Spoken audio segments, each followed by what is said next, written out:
Happy Friday. Starting with approval agenda and minutes. Jackie let me know that conservation will update data in the minutes that was, the emails has been corrected here, so we'll want to make sure we approve the latest version. Yeah, and just so a reminder, that was the number in December, so the number has already changed again, but at the time of the minutes, that's the. Right, we're just moving so fast, achieving things. Exactly. So we can't keep up, that's understood, okay. Is there a motion to approve today's agenda and previous meeting minutes? I will make a motion to approve the agenda and the minutes as amended. Second. Motion and second, all those in favor say aye. Aye. Awesome. Aye. Okay. I saw Ashley. There you are. Hello. I think there is maybe public comment. Did I skip right over that? I'm sorry. Totally skipped that. Yes, we have one comment from Diane Hillgrove, which says, "Hello, I am writing on behalf of Asheville Tree Protection Task Force, a citizen group that works with the Urban Forest Commission to follow development projects that may impact our tree canopy within the city. We know that there is conservation easement funding available from the county and are curious if that is something that can be obtained by landowners within the county. Also, we are wondering if the county has been working on any tree protection ordinances, as the specifics for those taking a long time to develop and the direction of growth in the county is showing a potential for drastic canopy loss similar to what we have seen in the city. Thank you for your time." That was via Facebook or? That was on the public input meeting page. They commented that. Okay. And just a question about that, since she had a question, does somebody follow up and let her know what the process is? Like if somebody wants to do a conservation easement, right, they can go through our soil and water, or they can work with one of our conservation nonprofits. Does somebody at least send her that information? Yes. Okay, thanks. And that's all that we have on here. Any public comment in the room interested? Hi, Dee Dee. My name is Dee Dee Stiles and I live in Swananoa. And what I want to talk about today is an issue with the availability of food, local food. And one of the most important things that's required if we're going to have local food, and one of the reasons this issue is so important, because if you go to the grocery store, the food is coming from all over the place, and mostly it's coming in tractor trailer trucks. And I know during the pandemic, there was an issue with the supply chain, and things got a little bit dicey. And as we look ahead to what might happen with the climate or anything else that might happen in this country, we need to understand that having a local source of food may be extremely important someday. More important than it is now, but it has the potential to be quite important. And one of the things you need if you're gonna have local food is local produce, is you have to have local pollinated insects to pollinate the vegetable plants so that there will be vegetables on the plants. And right now, a lot of the pollinators are struggling, particularly in the fall, to find forage to sustain them over the winter. And there's quite a few beekeepers in Buncombe County, and that's a big advantage that we have. But the bees are also, the honeybees, which are not native to this continent, are also struggling with a number of different diseases and pesticide damage. But the native pollinators, and there's a lot of little tiny bees that if you look for them, you will see there's lots of native pollinators. They need to have forage to sustain them over the winter, and that forage needs to be available in the late part of the summer and into the fall when no vegetable plants are blooming. So it's important for us to maintain forage for those pollinators throughout the whole county. And there are two ones that I know in particular because I use these plants. I'm a natural dyer and I forage for my dye plants like people did 200 years ago. So when I go out in the fall to get plants, I know which ones have the most pollinated insects on them. And the two that I want to talk about today, one of them is goldenrod, and the other one is white fall asters. And if you would, I have more copies of these papers if you would like a copy, or you might already know these plants. And so I think, and one of the things that I've noticed throughout the county, because I'm always looking for the plants, and I see where there are open areas that could provide an area for these plants to grow, but they're constantly being mowed. So these plants don't have an opportunity to grow and develop. And what I would like to propose in the county is that if the county owns vacant land that could be places where these plants could grow, that you cease and desist from mowing it all the time. And not only would that provide food for the pollinators, but it would also save the county money because you wouldn't have to pay the wages of the person with the mower, you wouldn't have to repair the mower, you wouldn't have to be polluting the air with the gas, with the fumes from the mower engines. So, and it would also set a good example to a number of the municipalities in this county who do have weed ordinances. And if you let the native plants grow in your yard, that you get a little snippy note about you better mow your place. So what I want to recommend to the county is that they let as many areas as they can grow to have these plants for the pollinated insects. And the one important thing you need to know about goldenrod is this. Goldenrod is insect pollinated. And the insects like to have big sticky grains of pollen. And that's useful for the plants too, because the pollen sticks on the insect. He goes to the next plant and some goes on to that plant. And on account of that, the goldenrod pollen is heavy and sticky. And so it's not floating around in the air. So you're not allergic to goldenrod, in spite of the fact that you might think that. Because at the same time the goldenrod is blooming, the ragweed is blooming. Ragweed has flowers about this big and they're green and they're covered with pollen. And when the wind blows, all that pollen goes out in the air. So for everybody who thinks, oh no, don't let the goldenrod grow because there's too many allergies, it's not an issue. You're not allergic to goldenrod. Okay, I have lots of copies of these papers. If you'd like one, you can share one, or I know what people do. They get this smartphone, take a picture. You can do that too. Thank you. Thank you. Tree pollen's the real enemy. That's, Yeah. Thank you. So forget about being allergic to goldenrod. Thanks so much, Jenny. You can leave that with us. That's great. Yeah, sure. Okay.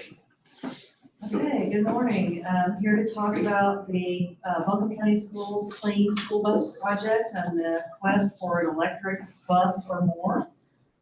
Jeremy Stowe, who is Buncombe County Schools Transportation Director, is back here with Seth, his Assistant Director, and he's offered to come along and answer any questions. So I just wanted to give you guys an update. We talked about this back in December, and at that time, we were just providing another update. They had applied, Jeremy applied for a second round of funding, and we were waiting to hear back from EPA about that grant to replace 5 diesel buses with 5 electric buses. And so since that time, we did find out that they were not selected. They were part of the group application. But there's yet another round of funding in the form of a rebate program, which is more of a lottery type thing, but still has to meet the requirements of EPA's grant program, which does focus on, it's an environmental justice initiative, part of the bipartisan infrastructure law where the Justice 40 So, you know, we have to focus on things like they are looking for 40% of the benefits going to disadvantaged communities. So unlike the first round of grants they applied for a couple of years ago where the EPA selected these priority counties and we weren't one, which didn't help our chances. These last two rounds, they are allowing counties that are Title I school systems to self-certify. So in their application, they were able to show that Emma and Woodland would qualify, and so that helps their application. But anyway, again, they were not selected in that second round, but they have applied for a third round, which we don't have the results of yet. But the other update that I have a couple of slides, and there have a lot of detail on here about numbers. Advance. Basically, I'm not going to go through all these numbers with you guys, but last time in December, you had a lot of questions about how much does a bus cost? What's the difference in the price between the diesel bus and the electric bus? How much does the charging infrastructure cost? And EPA it's really complicated because the way EPA set up the programs, they have different amounts of funding depending on if you can meet the minimum income requirements, which we are meeting now. So that's good because we found school systems that meet those. But the complicated part is the fact that the grant does not cover the entire cost of the charging infrastructure. It covers the bus and some charging infrastructure costs, but not all. So it's really come down to a numbers game. So we did have a great meeting in December. We got the whole team together.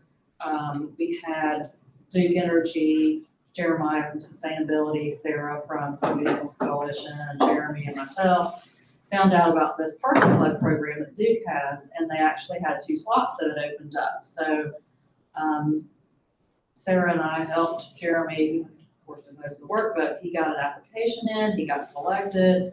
Duke, the great thing about this program is it is $215,000 per bus for the charging infrastructure. So that really is a game changer in making it a reality that they wouldn't have to find other sources of funding, but it's contingent upon getting funding for the bus through EPA or some other grant opportunity. So they were selected and there was 2 slots left available for the Western North Carolina Duke Energy Vehicle to Grid project.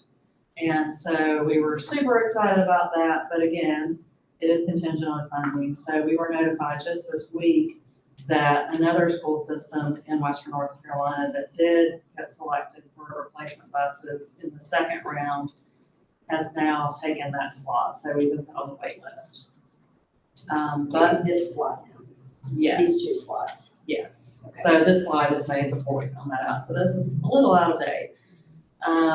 But this, I don't know if you have any questions. I just want to move through quickly so we can answer questions and take advantage of having Jeremy and Seth here.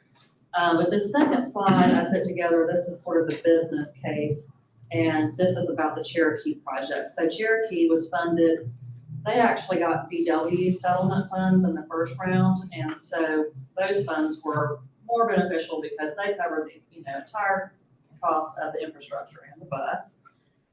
They got selected in the second round, 15 buses. This will completely electrify their fleet. All 21 buses will now be electric once they get these 15 buses. So I did run this by Katie Tiger, the Air and Climate Program Manager, and she updated some of these figures. They are saving, it's about $800 per bus for diesel fuel a month compared to $400 for an electric bus to charge it per month. They're very happy with the buses. They've had some ups and downs and things, but they're excited about going completely electric. And they are participating in the Duke V2G program, Vehicle to Grid, and they have successfully sent energy back to the grid with the buses. And their plans for that, my understanding is if fire departments or other emergency responders, if there's an incident, they could bring their equipment over and get energy.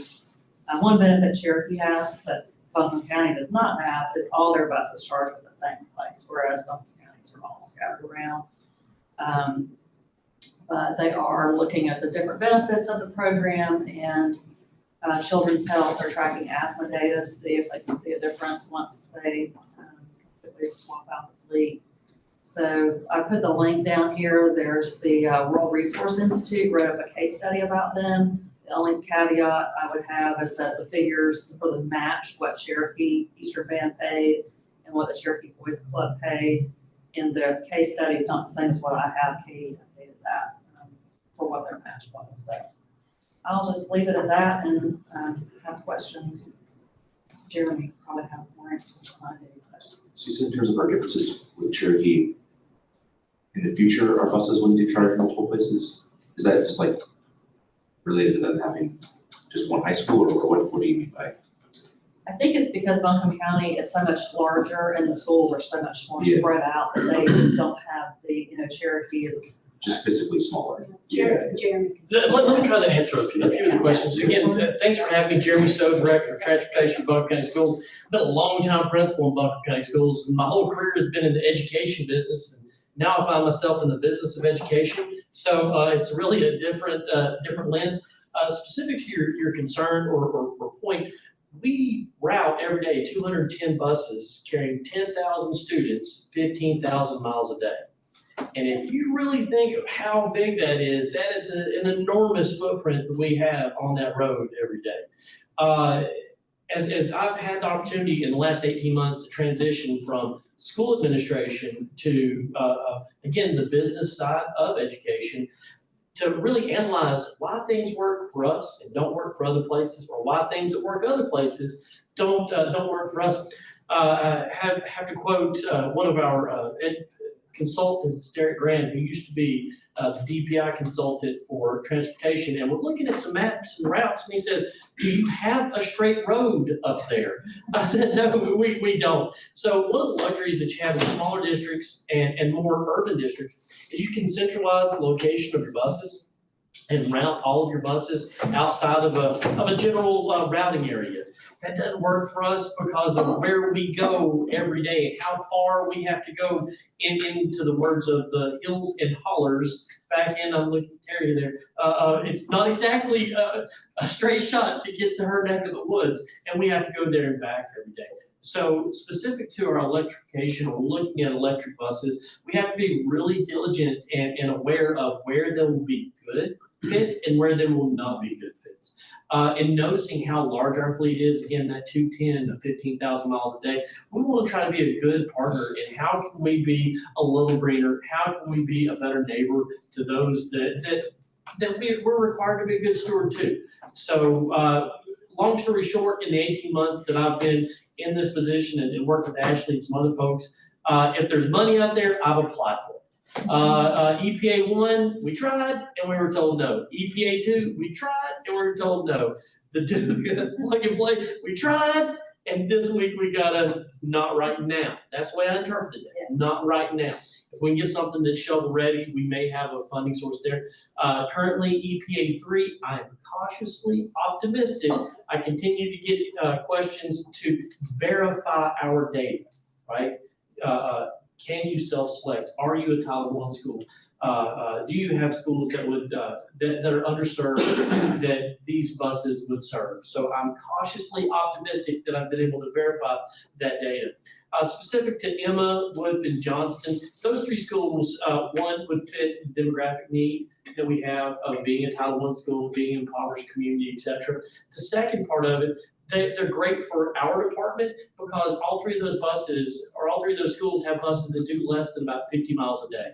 That's easy for us to charge, to be sure we get where we need to go, get back, not run into a charging cliff, because a lot of our buses, the initial research looks to be around 100 to 110 miles on a daily charge. So I talked to my Sandy Mush friend. I don't think that's a good idea to route one of the electric buses to our greater Sandy Mush community. Yes, sir. No, we're just listening. Sorry. So we want to be very diligent of where we place this and be aware of the limitations that we would have, but also creating a little bit of a kinder, gentler, more green bus garage experience for our students in our community. So that's my sales pitch. Welcome any questions that you might have. Well, first of all, I just want to say I really appreciate Jeremy, because when I guess it was 2 years right after you came on in this position, you sat down with us and you have been working on it ever since and trying to get the funding. So I just want to say thank you for that and your diligence. Yes, ma'am. Thank you. I think, about how like the range. The range, your expected range of a school bus is 150 miles? Yeah, 115. So, and mind you, we've taken an opportunity to kind of educate ourselves on the outside. We really won't know the specifics of having and how they will perform. There are a lot of variables to the charging with regards to loads, how heavy the load is, i.e. how many students you have on the bus, the terrain of the bus. Right now, for our planning purposes, I've kind of set the 100-mile range. We're basically, from full charge, take off, you got 100 miles, stop and go, heat, cooling really draws the battery, how dense the stops are. So I think we could probably, on a straight shot run, get close to about 125 miles or so.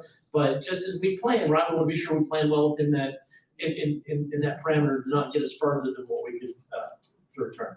And then the related question is, when you say like the less than 50 miles a day, is that 50 miles a day one time a day or two Twice. times? That comes as 50 miles in the both. morning and then 50 miles in the afternoon. Exactly. Well, it's actually 25 and 25. Good clarification. So if you really look at how small the footprint is of Woodfin Elementary School, each one of these schools often have multiple buses, but I've tried to identify a route that has a lot of students on it that specific to Woodfin. If you think of how small that geographic footprint is, it just kind of dips around, goes around, a little bit of a circle there, down to UNCA, Broadway, kind of come up, hit some of the side roads, but it's 25 and 25, so it's a 50 total mile a day. Because one of the concerns we also have is the middle of the day charging, right? Because by the time we get back, will there be a field trip in the middle of the day that they may need to use that bus for? We want to be sure that that in a full charge, which we're only anticipating to be from 4 o'clock in the afternoon to 6 o'clock in the morning, rough side of it, right? Where we would plug it up in the afternoon when we leave and unplug it in the morning. We'll be sure that we have that well within that 100-mile limit. And then if we could stretch it out, we would as it. How long does it take to fully charge the bus? It seems to be about 4 hours. Looking at it depends on the size of the charging stations. Some of the charging stations we've looked at, right?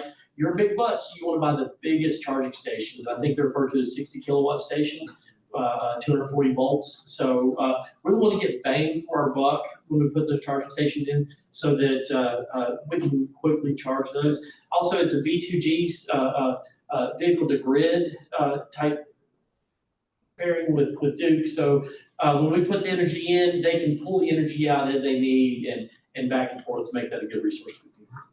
So you wouldn't be able to charge between the morning route and the afternoon? We would. So a wise friend of mine told me one time, said, the only people in this world that likes change is the 1-year-old with a wet diaper. And as we look at our trade of a lot of our diesel mechanics, a lot of our folks know this, I want to be sure that the first buses that I choose will be set up to be successful. So I don't want to go large. We will plug it up in between. We'll plug it up between 9 and 2. I just don't know what the grid will be able to provide, how much it'll be able to obtain, how down the battery would be, just a lot of variables. I want to make sure that we can do it in the confines not being used. Yep. So, it all makes sense. And, for these first buses, especially, it'll be like a learning experience, right, for how this all operates. In the longer term, though, obviously, like the goals in terms of, because these are so much more efficient than the diesel buses, right? Sure. Like there's actually there's a lot of benefit in using the technology on the buses that run the most, right, instead of the least, right? Because they are more expensive, and so you want to displace, if we make this investment in this, you want to get the most public. So as we kind of learn more, then our plan is very fluid. If it performs really well, it's look, we've got plenty of range. Exactly. You can charge in between the morning and afternoon. Then it could get shifted over to the more optimal utilization of the asset. Exactly, and I would not want to limit or waste that resource. Our plan is very fluid. Again, when I refer to that comment of change, we don't know what we don't know. And for some of our technicians, it's a scary world, right? Diesel mechanics, and that's what we want to do. That's what we want to we know how to support. But if we can bring it into some of these smaller districts, have a taste of success, look to see how does it respond in charging, how does it respond in performance, and how can we leverage this better for the community and the environment, we would obviously do that. But again, we want to dip our toe into the deep end. We don't want to do a cannonball. But in this last grant, looking all of it, I applied for 4. We applied for 2 of them to be yellow bus replacements that were up for replacement right now that met the threshold for DPI of receiving those replacement funds. And 2 of them, because I could, I applied for locally owned activity buses, which also is another part of our footprint, because we spend a lot of time taking students from North Buncombe High School to Irwin High School to play basketball. I think that if we could acquire an activity bus or 2, that'd be a really responsible way to reduce that carbon footprint and provide our students a safe and reliable and efficient way to get back and forth to their activities, nature center, whatever the case is. Do you have a sense off the top of your head, like a bus that serves North Buncombe High or Fairview Elementary or Campbell Elementary? How many miles do those buses? It really varies, and we. So when you look, if anybody's got their calculator quickly, if you take the 15,000 and divide it by 210. 71. So that gives us an average daily route of 71 miles, right? So with that, in that scheme, right? If you look at that average idea, we'll have buses that'll do 50 miles a day. We'll have a couple buses that'll do 150 and 125 miles a day. A lot of our buses that have longer, lengthier routes are students that attend our progressive education program at the TC Robertson area, where they have significant disabilities. And we do have some of those students that I was looking at yesterday that have an hour bus ride, where they live in the Barnesville communities. They have significant delays or disabilities and need to receive those services at PEP, and those buses can do as much as 150 miles a day. So we've got a huge footprint, and truth be known, 20 years of school administration in Buncombe County, I had no idea how large our footprint is. But if you really quantify the idea of 210 buses, 10,000 students, and 15,000 miles a day, we have the responsibility to make sure that we do what we can to be environmentally aware of what we can do to be part of the solution, not part of the problem. And that's why personally I made that focus to apply for any bit of funding that I can. And then at some point, if I get the funding, I'll probably be standing here again. Okay, I've got money. How can we all work together to get this dream a reality? But I just appreciate your partnerships. And Jeremy, did you say 10,000 students? We carry about 10,000 students On every the day. bus? On the bus, yes, ma'am. Yeah, we, That's 5,000 2 times. no, sir, that's 10,000. That's 2 times. That's 10,000 students. We, every fall, we have to account for every one of our students, and that is a total ridership right there. So every child's only counted 1 time. So the 10,000 students is both routes. It's not 5,000 twice. On a typical, like Monday to Friday, 10,000 kids are. Yeah, we'll ebb and flow between 9,000 and 11,000 students. Like almost, and you got like 22,000 students? We got 22,000, so it's a ballpark half. Almost half. Yeah. And it really makes sense if you look at where we live with respect to where we work and where we go to school. A lot of times the school bus is the most viable option for our families. We have seen a dip in ridership post-COVID. We've seen that come back a little bit. Initial numbers around 2021 were around 9,000. We've seen that come back around 10,000 right now. And I would say pre-COVID, we're around 11,000. I think a lot of our families found, I can sit in that car run, right? Or I can do this. They learn how to change their schedule just a little bit. So still, it's pretty good service, and it's the safest way to get to and from school, that's for sure. And the vehicle to grid, so just to make sure, it's kind of a dumb question, but like just make sure, like, so that's the electric battery on the bus will deliver power back to the electric grid When asked. when the grid asks for it. When the grid asks for it. Yeah, and in terms of the V2G grant, I'm able to put in thresholds to make sure that they don't use the word steal, but they don't steal my power before I need it. So for example, 6 a.m. would be a departure in the morning, and I would set a wall that they can't come into my batteries 3:30 in the morning. That way I'd be sure to have a 2.5 hour charging time to where they're full for their afternoon or their morning round, whatever the case is. But Duke's been a great partner. Truth be known, I feel as though that they were really willing and able and wanting. They came in to do a site visit. We have a pencil plan of how to put that infrastructure into place. We just need to secure the funds. Right now, again, back to the EPA 3 grant, the 2 yellow buses met replacement criteria. So the way we pay for that roughly $335,000 bus would be through DPI and the replacement cost plus the grant rebate to equal a full bus is the way we would do the yellow rounded buses, state-owned buses. The 2 white activity buses that I've asked for, I have no plan on how to fund those. Just at least want to see if that's a good problem to have, right? We've got the money, and then we'll try to dig around and see what we can find at local. But you don't know what you don't know till you ask. So you said DPI, so the 2 yellow buses, so there's the DPI funding for replacement that you have. What you're applying for is the difference of what it's going to cost to. Exactly. Compared to the electric. What is that difference? So right now, it's roughly around $170,000. It's the difference. Is the difference. Per bus. Per bus. We're looking, and these are off the top of my head numbers, but we're looking at a replacement price of off the shelf diesel activity or diesel yellow bus about $140,000. And that's what I've got 2 that are up for replacement at $140K. This grant should provide the additional $170,000 for a total purchase price of electric bus around $310,000. Again, that's way off the cuff. I could be off a few $1,000s. Am I right in saying the yellow buses are state-owned and the activity buses are county? That's 100% correct. Buncombe County or Buncombe County Schools? Buncombe County Schools. Buncombe County Schools. And we try to replace 1 activity bus through our capital outlay process every year. Right now, some of the projects have been every other year. We're working to find how we can keep the fleet in a good manageable way. The activity buses are like small buses or like big vans? No, they're large active 72 passenger activity buses.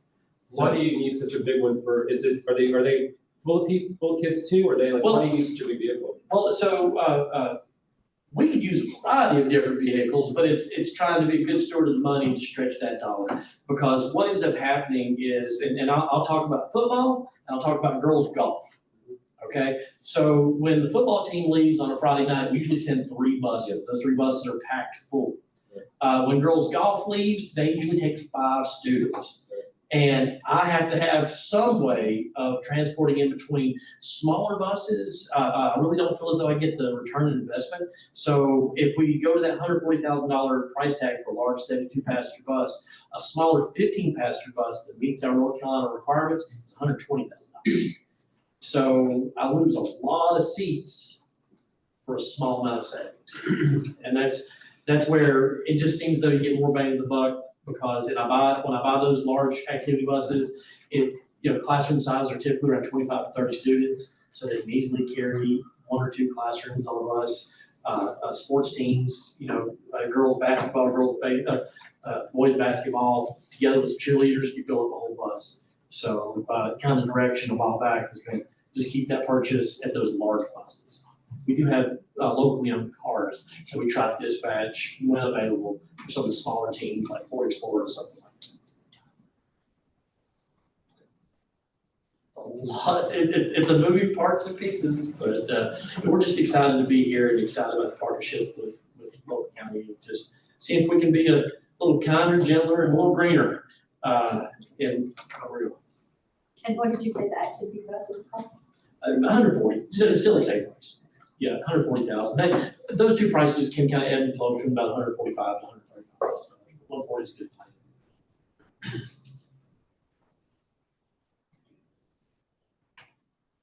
I guess my only last question would be, I think I kind of alluded to this last time, but I'm curious if there's something modest that we could put in this year's budget towards charging infrastructure that would help set us up for future success on the ability to find ourselves owning a electric electric school bus, whether it's an activity bus or a regular bus.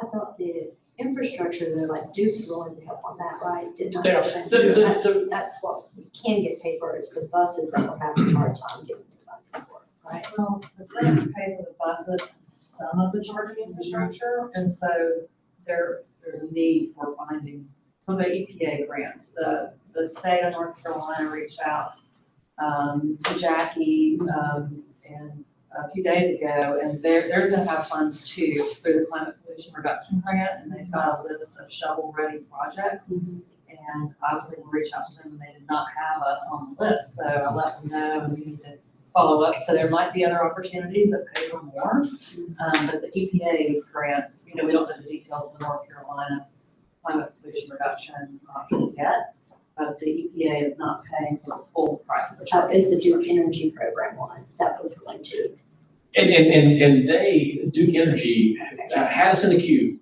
right? And we kind of got in the queue before we got the money for the bus. And in talking with their folks, they said, we'll put you in line, but if somebody has a shovel-ready project before you, we've got to push them up in line. Yeah. So that's pretty much what happened to us in this last week. I got my place in line, but The problem with the Duke has a certain number of slots, and At now they're 15. full. They have 15 slots, they had 2 available, and now we got in.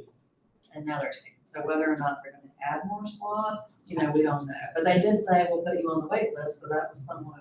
It's encouraging. But I'm not sure what that means. We don't, but we just keep applying and keep asking, because again, nothing ventured, nothing gained. So then to Parker's question, like what would the infrastructure cost be? Seems to be around $50,000 to $75,000 per charging station.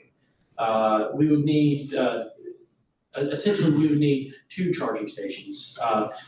If we, specific to Woodfin and Emma, so this is where I'm gonna put the buses, right in pencil, if you're ready to erase. But if I was gonna put one at Emma and at Woodfin, I'll put the first charging station at our repair facility on Washington Avenue. We would charge the Woodfin bus there, because in forward thinking, I want to use the installation funds to have a charging station at my shop for any other future expansion we'd have, and then I'd put a second charging station at Woodfin or at M Elementary School, so that they could charge.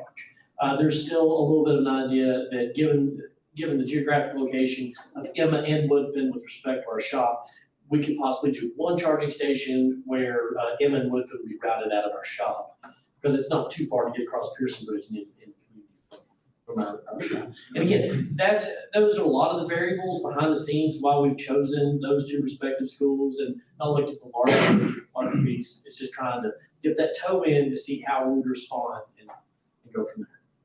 Those are level 2 chargers. They are, and they're level 2, 60 kilowatt chargers, fast chargers. And that's why it takes 4 hours. Yes. Yeah, level 3, you can charge it much faster, right? I believe, and I don't know the levels, I just know that, I'm looking to buy, what's the biggest bang for my buck? And the people that know a lot more about this myself, and said, they say, this is what you need, this is what people get. And they list a lot of reasons why, and I start saying, I agree. I agree, but And when is the next EPA decision? soon. I would say mid-April, Yeah. yeah, mid-April. And that would be for how much? It's $330,000 The differential is- above, It was, $330,000 of us, So it's that roughly. differential between Yeah, the it's- conventional and the. Yeah, so Yeah, the Duke grant would have been a game changer, because it would have made up the difference. but it's only $50,000, right, for the charger? Well- I'm sorry, did I just mishear that? Or how much was the Duke? so The Duke grant was gonna pay $215,000 per bus, and that would cover all. it would have been a huge It would have game even changer helped for if us. they needed a transformer. Do you not need a transformer? I don't think we do right now. They're replacing a pole. It looks like the infrastructure cost will be a little minimal at both those locations, given the power that's in the general area. But the Duke Energy grant made this whole process a lot less painful with regards to money. Okay, I'm sorry if I missed that detail. So the Duke would have paid the charger and the bus? Yeah, and You did the Duke would Duke own the charger though. Okay, that's all right. But it's part of their experimental B2G program, and some of the technology you have to buy, isn't it a little bit more expensive? It was. But that's part of the reason they give you so much extra money, because They get that the benefit. charger has to Involved have the there. DCG capability. and- People, yeah, than just a regular conventional charger. Exactly. So is there, with this, the EPA grant,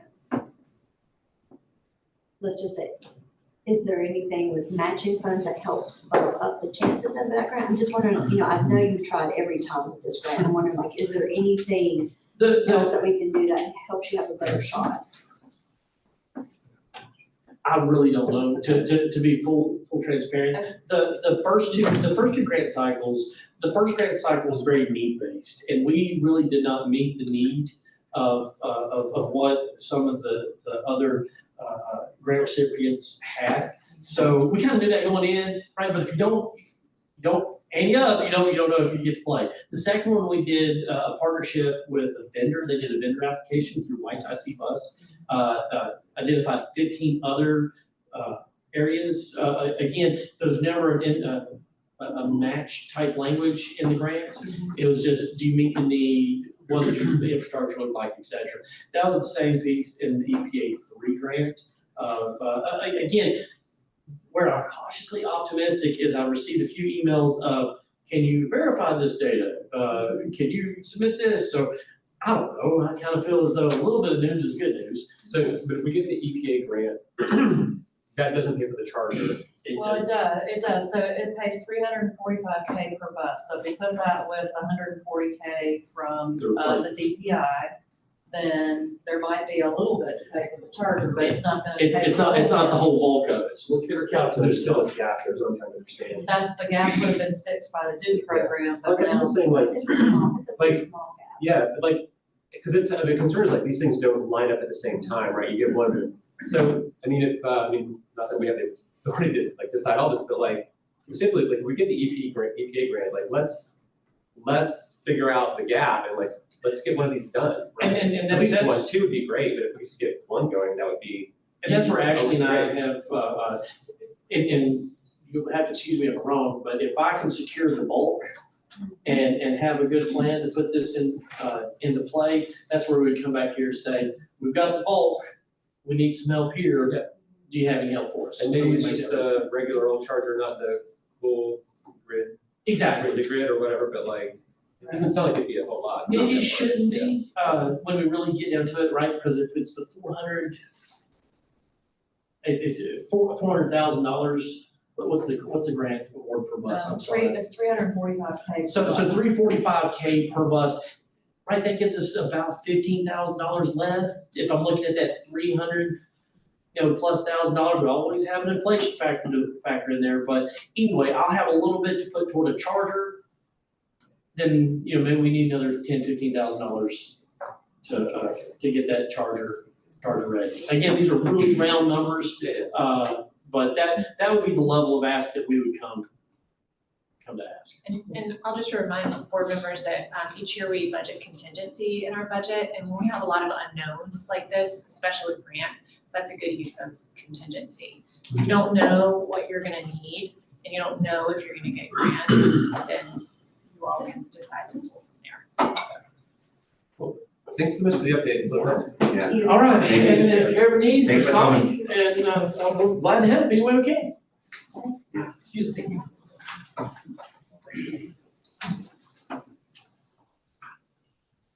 Okay. Ann, good to see you. We have Ann from the National Riverfront Commission.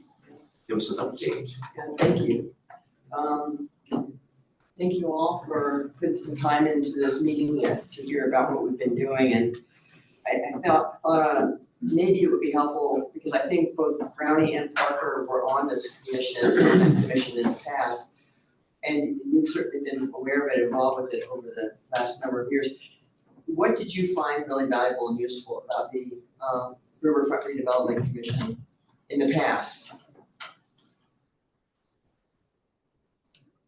How did it partner with the county, and how did you get value out of that?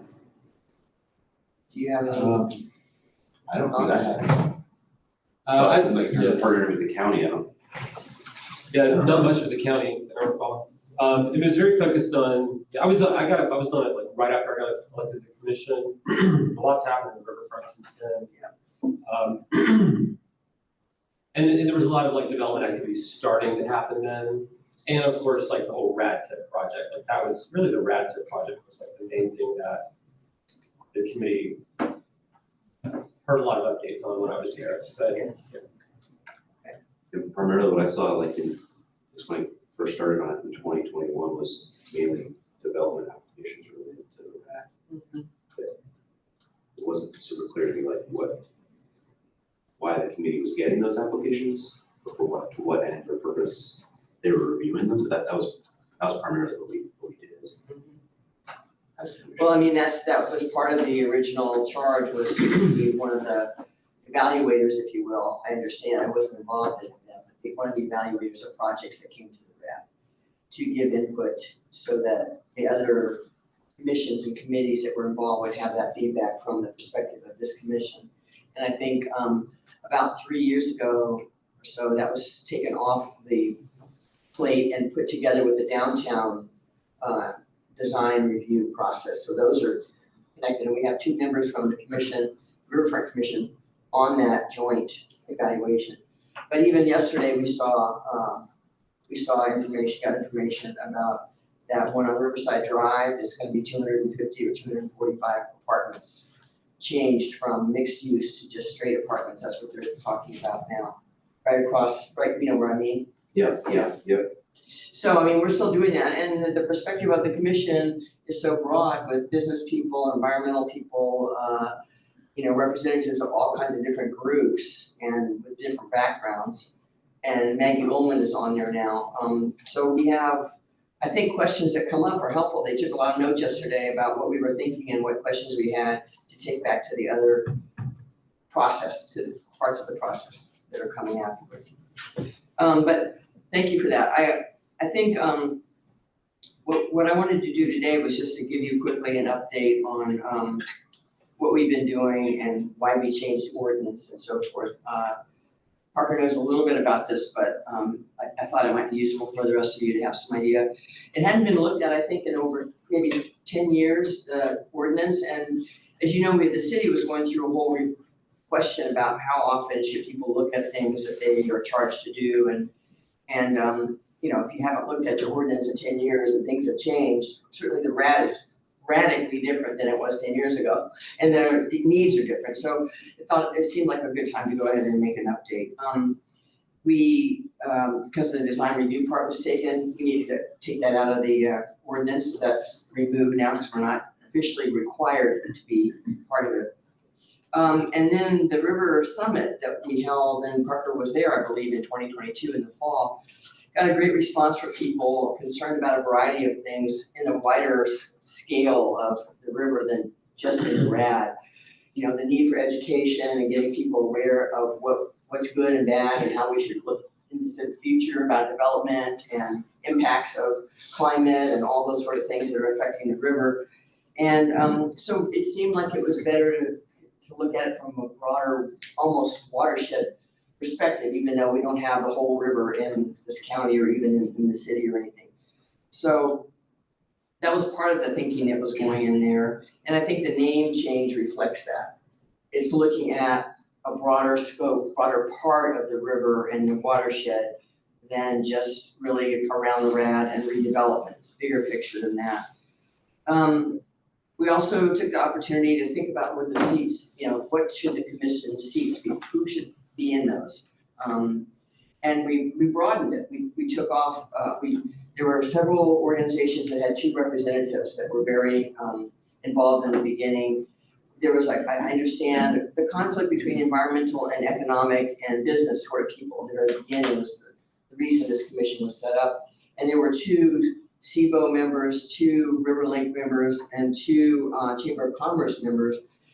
In the process of evaluating things, we took one from each of those and added them to assigned those seats to other places, one being Black Mountain. They did not take up the opportunity, I understand, in the beginning to be a part of the commission, but they had more interest in it now. There was Woodfin, so that wasn't a need to add.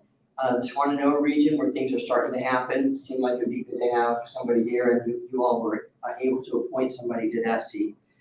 We also named a seat for somebody to represent the housing authority for residents of the housing authority. So they have a voice in some way, because they're very, in that area of the RAD especially, they're very much a part of it. So those were the main things. And then we, this year, decided to, look at our priorities as we did in the past. The 3 priorities we have at this point are to look at the comp plans from the city, the county, Woodfin and Black Mountain, and see where there are overlying opportunities to collaborate, to talk about how we can put our brains together to tackle some of these challenges between development and the river for recreation and other things. And so we have several people that are looking at those and trying to work out some opportunities to talk on a broader scale with people. We also, it's in the ordinance forever, I think, that the Wilmette-Dykeman Riverway Plan would be reviewed, and I'm not sure that that's been done. So that's one of the focus areas that we have this year. Some people are going to look at that. Where are we? What have we accomplished? What's still left to be done? How do we help with that? And finally, there's a need to have an update on the design guidelines. And the city at this point does not have the funding to do it.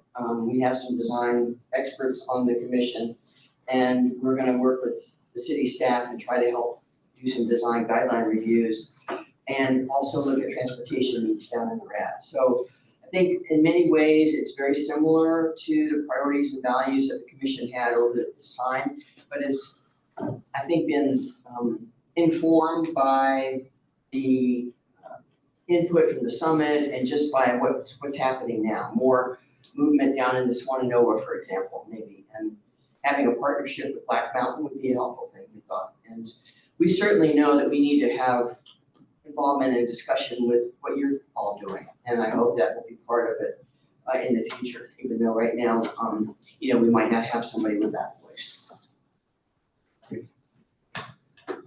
Thank you, Ann. Yeah, the River Summer specifically, that helped lead to the Clean Water Fund grant program that we have on our agenda today. So that was really awesome. Okay. Maggie, you trying to share something? Hey, everybody.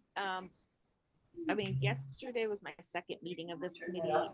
Sage had been. Wait, our Randy, liaison. we need it to be louder. Hold on a You second. gotta turn your volume up.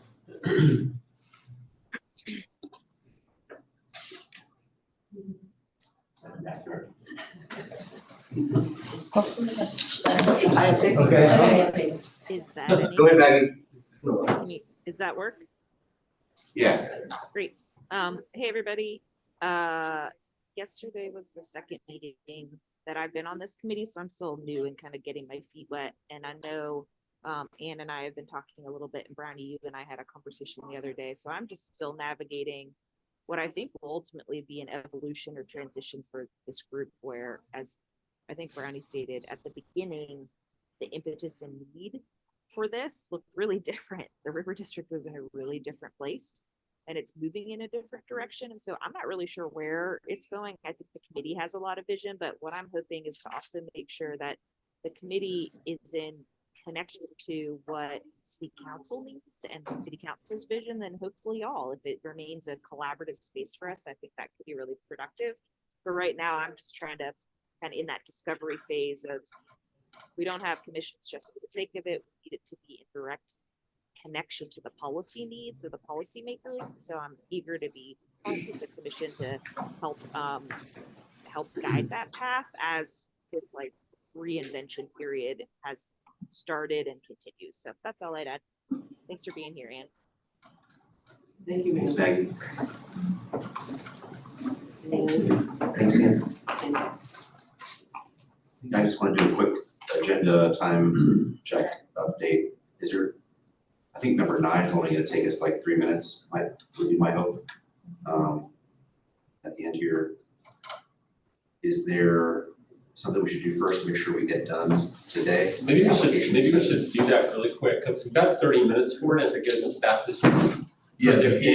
then we'll probably be right back on track. Okay. But if not, we're gonna be here at 1 o'clock. Yeah. So so let's just knock it out. Okay. One thing that might be helpful, and I should have asked already, is there a way to just display all the names of all the applicants we got? I don't know that we prepared that. Stacy is gonna come in to present this item. So I just let her know to come on in. And I actually have to step out. Oh, and we told Stacy we wouldn't necessarily need her. Yeah, we told Stacy that We we told just, she could do other. Yeah. But maybe she could come in and tee the item up, and then do you all think you can get a list? Sure. Yeah. we might not need it, I guess, Let's just to kick things off, what we were hoping to do is just make a list of who we want to interview. Okay. Right now, and move towards that, and try to narrow it down, and, that's what we're, Maggie, if you can hear me, but I have a list of 1, 2, 3, 4, 5, 6, 7 names. I was just gonna, maybe I'll just say them aloud, and then if any members of the committee have other ideas, suggestions. I'll just take notes and Yeah. write down your Yeah. names Go ahead, and see what overlaps. And how many total applicants do we have again in Kent County? Like, it's like maybe like a dozen or so? 13? 13 or Sounds 12. right. Yeah, And do we have like a sense for like, how many interviews we want to do on this? Like maybe 6 or 7 or something like that? I think 6 or 7 for 2 spots personally is, Okay. decent place to So see. maybe we just all go through and identify who we're interested in interviewing, and then whichever applicants get identified the most. If it's in, maybe that it's less than 6 or 7, but we haven't done this yet. So like, but whichever are identified the most, then we'll interview those applicants. Does that sound? And Let's so do the can someone process. remind me how many actual vacancies there are that we're trying to seat at the end of the day? 2. 2, okay, thank you. I like that process, it sounds good. Okay. So You wanna go first, Brian? Or, sure. Yeah. Elizabeth Dickinson, John Littlejohn, James Rudd, Dee. Those are mine. I just, for some reason, I thought we were just doing 3, so I'll give you my top 3. Dee Dee Stiles, Robert McDonald, and David, well, I think it's John David Flippin. He goes by David. Say that Sorry, second one more yeah, time. who was your second? Robert McDonald. I don't have the list in front of me, but I think That's that's great. I'll just take notes, I'll make sure I got it.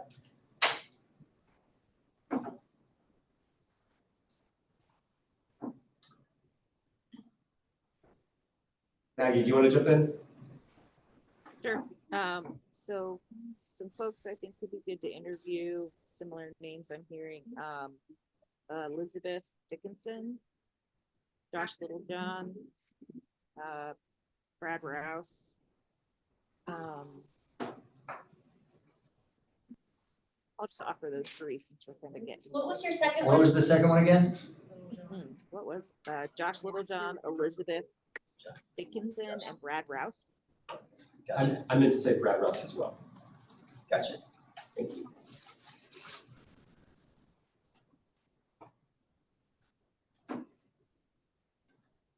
yeah, we wrote it down wrong. Is Little John's first name Josh or John? It's Josh, actually. I think I Josh. started off saying it wrong and then I was writing it down Josh. wrong for dates.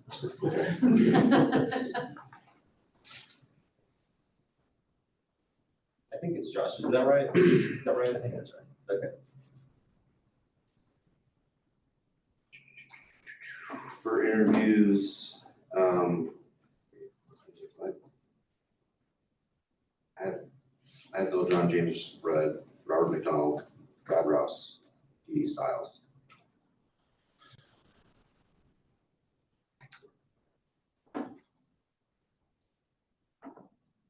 Clear overlap. Parker, one more time. You had Little John, Rudd, McDonald, McDonald, Rouse, Rouse, and James. yeah. I'm sorry, I didn't hear. What did you say? John, Rudd, McDonald, Rouse, Stiles.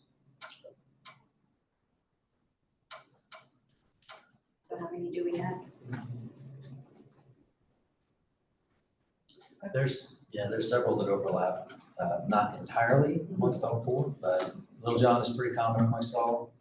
I just need the number. Dee Dee and James Rudd, Okay.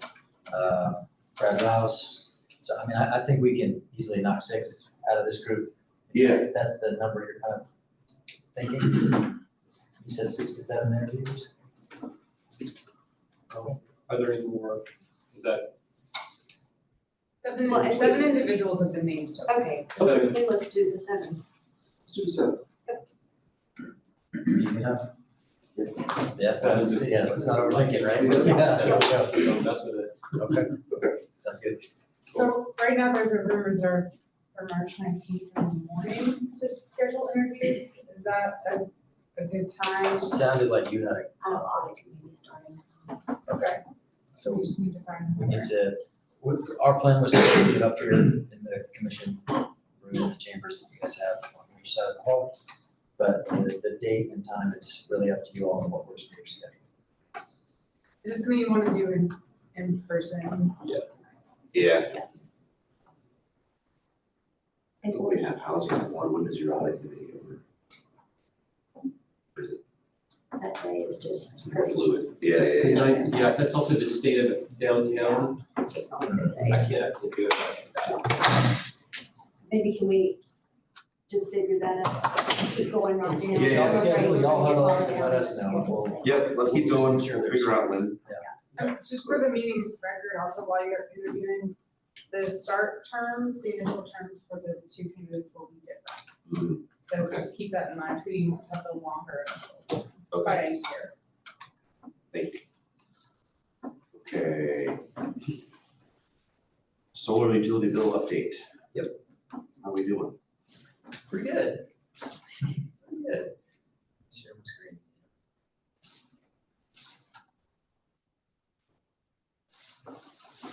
So this is exactly what it sounds like. And most people know this, but there's a little bit of background information just in case there's somebody in the room that doesn't know. We've been putting solar on all the things for quite a while now. So I want folks to kind of have this, just a tiny bit of background for anybody in the public who might watch this later, doesn't know this stuff. We funded over 40 solar projects across various public sector facilities starting in 2021.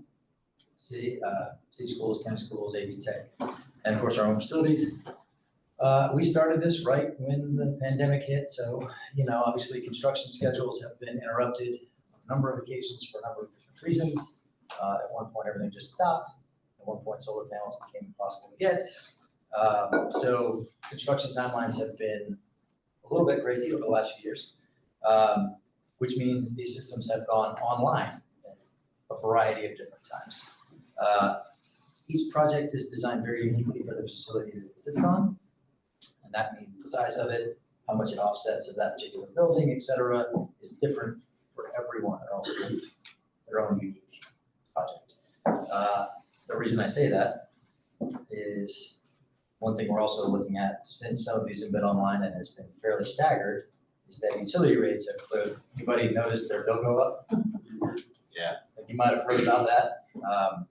Mine was 35% higher this last month. That's awesome. But because these are staggered over like a 2.5-year period, some of them had significant rate increases. Some of them that just went online 6 months ago, maybe only been 4%. Right? So I've done the best that I could to take that information and make this a sort of easily digestible. Here's what the bill was pre-solar. Here's what we would expect it to be had we done nothing, based on the utility rate increases that we've seen. Here's what it actually is. Does that make sense? Yeah, trying to keep it simple because it can get pretty weedy for some of this stuff. So we're going to start with county sites, looking at our average monthly bill pre-solar for the sites that we've got running for the county. About $16,000 average for these facilities. Based on when these systems went online and what we would expect that bill to be, based on rate increases, we would expect that those same bills today would be closer to $19,000. What we're actually paying is closer to $11,000. And you're looking at about a 44% reduction in in utility bills based on that. The one thing that is not accounted for in the rate increase, and this is one of the reasons y'all's bills have gone up so much, they can tell you, hey, we're gonna increase our rates 4% in October, but they're not saying there also is all these fuel surcharges that end up on your account too. There's all these extra fees. Yeah. Yeah, so we can't really account for those because they're not based on percentages, they're sort of a little more haphazard based on the utility account, the rate structure that you're on, the demand charges you have, et cetera. This is again, trying to ballpark these numbers and give you guys a pretty reasonable estimate of what we've seen with our utility bills since these systems are. Does that make sense? Does anyone have any questions about the process or? So that's what we've seen for county sites. City school sites. We're looking at closer to about a 40% reduction for the sites that we have. Montford North Star, which I'm not sure what the future of Montford North Star is, but it's got solar on it. They're gonna keep using the building for something. So Asheville High's got 3 separate projects because it's a high school, so it's a campus. It's got one in the cafeteria, it's also, et cetera. IRB Jones has also 2 projects in Asheville Middle. So 23,000 is about what those bills were pre-solar. 26-ish is about what we expect them to be, and we're actually closer to 16. So again, pretty good numbers so far. We've only gotten 2 for county schools that have been up and running long enough that I've got a year pre and a year post. Really, this type of analysis, you want to have a year in each direction just because you've gone through all 4 seasons and it's more representative. But we're seeing even better numbers for the county school projects that we do have online. That's not unexpected. Those are bigger, frankly, they're just bigger, better projects in most cases. They're, ground mounted systems, they're much larger. So we've seen some pretty good numbers from the ones we have so far. These are average monthly savings. Correct. Again, we have month by month into the weeds information, but for the purposes of trying to share this, I figured keeping it very high level was easier for folks to digest. Is the Northwind Range ground from now? That one's not. That one is not. But it is a very large system. Okay. Yeah. That's the one you can see from the highway?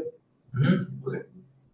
Yeah, it's got a big, beautiful standing metal seam roof. Yeah, That yeah. was one of our favorite projects. Did you have a question? Well, so I assume we did energy efficiency upgrades before we did solar, or we did, would that be represented?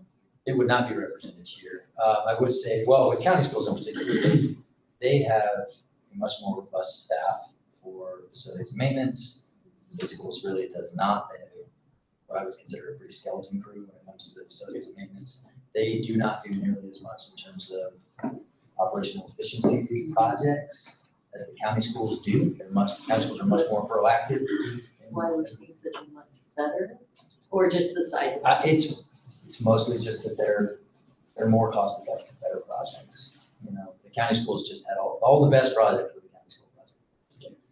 And it had to do with, again, size, location, shading, all kinds of variables into that. I do want to let you know about the status of the ones that are not on the list. If you've noticed, the construction on the top of the parking garages. Yeah, very exciting.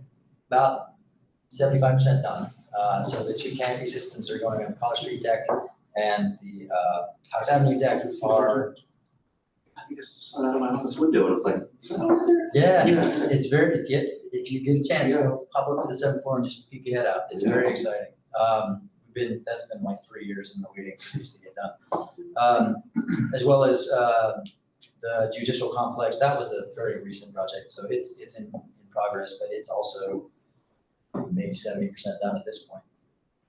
So we've got the 3 that are county projects, very close to being finished, mid-April-ish, when we expect to be completely finished. Did you have another question? No. Oh, you took a breath, I was just waiting. Okay. Plus you. It's exciting. You like to ask lots of questions, so.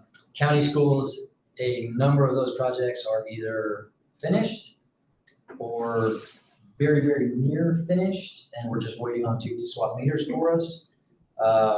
Some are just awaiting final inspection. Again, it's all on the list here. Some of them that are completed and are operational have only been so for 60 days, 90 days. It's really not enough to come back and say, we got enough data to show you, real savings, anything like that. But of course, we will be tracking those as they continue to operate and bring back updated information as those go online. So Lucy Herring, I don't even get into Lucy Herring, everybody knows what's going on there. Whole lot of construction, they're getting a new roof, not putting solar on until the new roof's on, but once that's done, that'll be next. Now, those of you who are sharp enough have noticed AV Tech is not on here.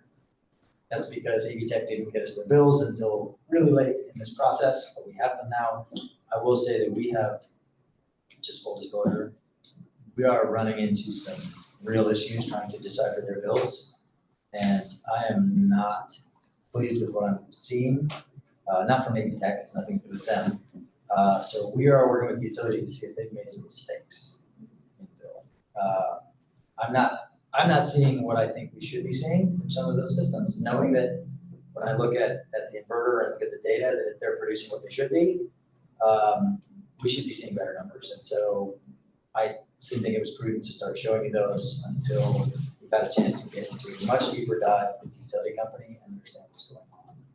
They have gone through some pretty significant billing issues over the last 18 months. They fired half their billing department. They've got a whole new billing system that they switched over to, and we've noticed some pretty significant errors, honestly. And we're going to get to the bottom of it. But it's a rabbit hole. Yes, it is quite the rabbit hole. They also have a consolidated bill, so all their accounts are on one bill. It's a little harder to decipher. And so I will be back with an update on the tech once I have, once we have, put our forensic accountant hats on and figured that out. Did you say they fired their entire building department? Half of it. They fired half of their building department at the same time, half the state's calling them angry about their bills. No comment. Okay, that's fair. Yeah, there's a lot going on with Duke right now, and their billing system and issues, and I can tell you horror stories. I'll do that offline. But yeah, so we've got some work to do on sleuthing that a little bit. So the AV Tech installations are complete and operational. It's just a question of like doing the analysis around. That's correct. That's correct. They are all finished. And as a matter of fact, they were really the first ones to be finished. So just that you brought this up, so are we as a county really checking our bills with Duke and making Oh, sure? I'm upset enough about this that I'm gonna check everybody's bills. Okay, Yeah, I think we need to go through all of our partners at this point. And I don't know what we'll find. I mean, again, you can see that we are seeing some good numbers on some of our other partners' bills, and so that's good news. right. But it does make me think that we need to revisit going back at least a year to 18 months, see what's going on, and make sure that and if we can recoup anything, it's worth our time. Thank you. Yeah, Jeremiah, anything else? None on this side. Okay, a sustainable procurement resolution. Good morning. How are you doing? Good. For the one or two that don't know me, I'm Paul Venturell. I'm the procurement manager for the county. And with me is Melissa Moore, our finance director. Last week, Jeremiah reached out to us saying he had been given direction to create a sustainable procurement resolution. Luckily, what he presented to us, and Jeremiah, do you have access to that? Are you okay.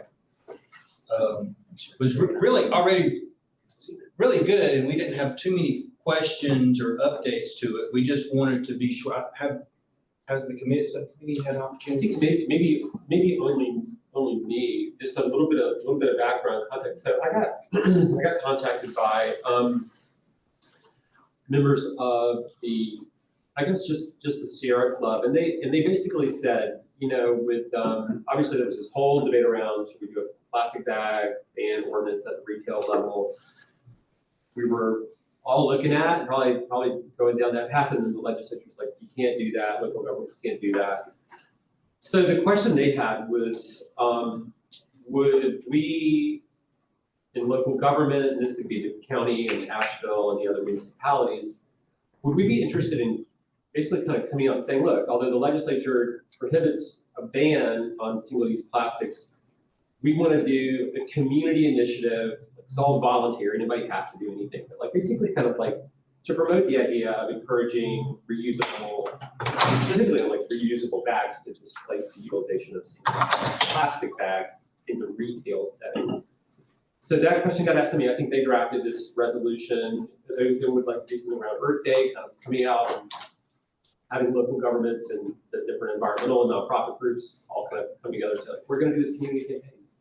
So I said, sounds good to me. You know, I'm happy to like talk to the sustainability office and start the conversation at the county level. So that's kind of a little bit of background. And then so I forwarded it to Jeremiah. And some of the initial feedback was, you know, this sounds good, but we may be interested in a broader set of procurement issues than just the single-use plastics issues. So I think that's maybe what got us to. Yeah, that's exactly here. right. Yeah. I think staff saw this as an opportunity to not just focus on the single-use plastic part, but to look at a more broad set. You know, I mean, again, it's a resolution, so it's not you have to do this specific thing by this specific time, but an opportunity to say, I think the plastic thing is important and we should focus on that. But we cure a lot of things. And we could be looking at how we do all of those things a little better. And I don't know if anybody had a chance to read it, but we sent it to you guys with Jackie's email. So we've taken what was sent to us and tried to, I guess, make it a little more sort of broad and cover all of the things that the county buys, right? Like how do we write this in a way that sort of gives us the opportunity to look at not just single-use plastics, but you know, the variety of things that we purchase, right? And how we can be doing that in a more thoughtful and sustainable way, but also also giving us flexibility to make choice, right? And to make good financial decisions at the same time. So that's kind of where we're at with right. the language. And then the discussion we've been having is how can we act on this and still consider equity in being fiscally responsible for the county. So, and I think how this reads now, it's more of educating our staff, ourselves, along with the community and the suppliers and working with suppliers. So do you want to just go through it or do you want to? Is that? Yeah, go ahead, just, I don't have it printed out. No, it's fine. I thought we could just kind of read through it. You can spend some time on the whereases. You know, the whereases are more the whys. Like we know it's important. We want to focus on these things. We like to point to any sort of executive order that sort of helps push down the road here too. So Executive Order 246 actually does ask all of us, including local governments, to focus on the social cost of greenhouse gas emissions when we're making our decisions. And we know that, you know, procurement practices can play a crucial role in achieving our goals, et cetera, incorporating sustainable practices into procurement, et cetera, you know, environmental responsibility. I don't want to spend too much time on the whereases because the meat of it is in once you've gone through the whereases, what do you want to do about it? Therefore be it resolved. Yeah, exactly. That's right. That's right. Therefore, be it resolved. Learning a lot about writing resolutions these last few years. Encouraging sustainable procurement practices in our internal operations, integrating environmental considerations into all stages of procurement, essentially, is where we're going. Where feasible and beneficial, requirements for plastic production, use of biodegradable alternatives, working towards procurement decisions that minimize negative impacts of goods and services, including greenhouse gases, landfill waste, and equity, improvements in county operations. Please, anybody stop me at any point if you need to. Exploring alternative materials and practices to eliminate or minimize use of single-use plastics at county events. Engage with employees and other stakeholders to promote behavior change, encourage adoption of reusable products and practices as a part of a broader strategy to reduce plastic waste and protect the environment. Encourage procurement of goods and services that meet established standards such as Energy Star, Water Sense, Green Seal. There's a million of them. Collaborating with our suppliers to identify and implement innovative solutions that reduce greenhouse gas emissions, minimize waste, protect public health, et cetera. Communicating our commitment to sustainable procurement to the suppliers and contractors and the community at large, fostering a culture of environmental responsibility and collaboration, and of course, where necessary, allocating adequate resources to support and enable successful implementation in a fiscally responsible manner within appropriate funding sources.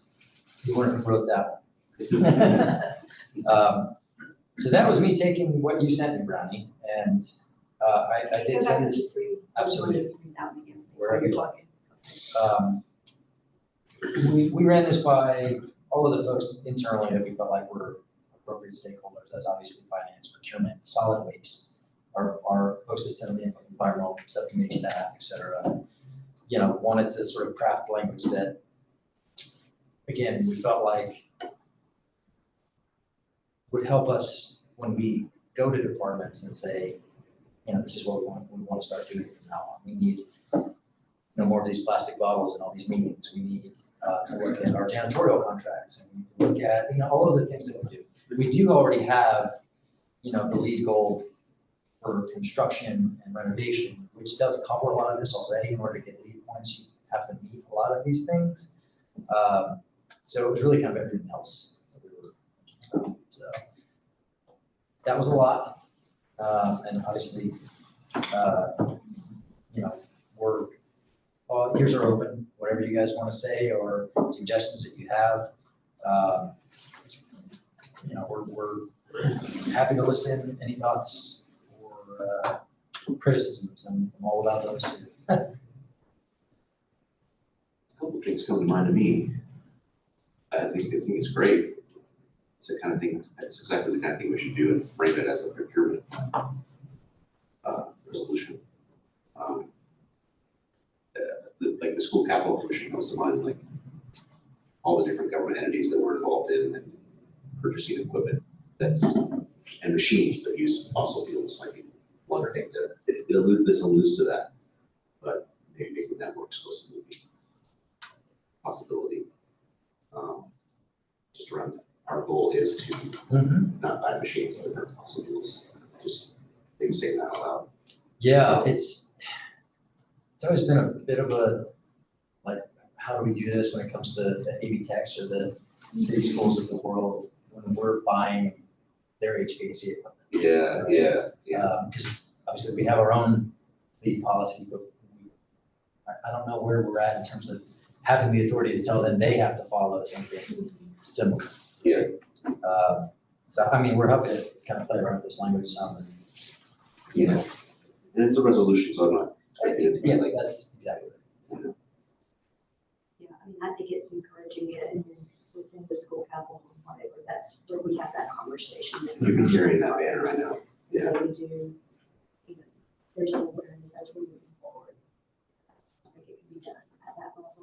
One quick question on number 4. I mean, I think this all sounds good, just like we, the only thing there, and I'm not tied to deleting this, but I'm just kind of like, I don't know that it needs to say promote behavior change, because just by saying to encourage the adoption, you don't need to say promote behavior change. You just skip that part and go right to encourage the adoption of reusable products and practices. Yeah, I hadn't thought about that. When you say behavior change, some people. Yes. Totally It's fair. just not necessary there. I agree with Terry on that. No, totally fine. Sorry, Oh, sorry, Maggie. Sorry, it's so hard to always weigh in from the phone, but I agree, Terry, with your sentiments in general of I like that this is signaling where we want to go. It's encouraging. It's not stepping over the law of any requirements. And then the behavior change one, like I know from a climate advocate that like that's jargon to use for how you design programs, but that can kind of, to an average citizen, that might feel a little funny. And so I think that taking it out strengthens that number 4 statement. Already gone. Excellent. The only other thing that comes to mind is like construction materials. I can imagine a world in the future where like we teamed up with other local governments to procure larger quantities of concrete or other construction materials. Create a repurchasing program. Yeah. I know that That could be Public early. Schools has one for their cafeteria.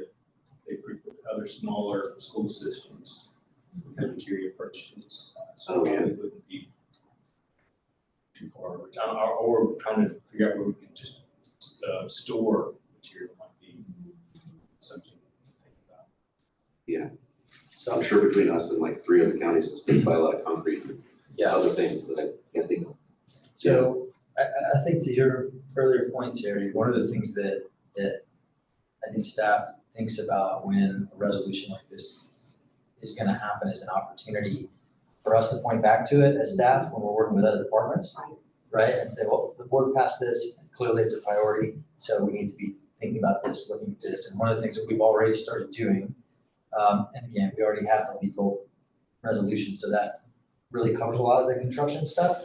But we started talking with general services about like really getting narrowly focused on design specifications for construction. Because something like this will give us, again, just that little bit more leverage to say, clearly a board priority.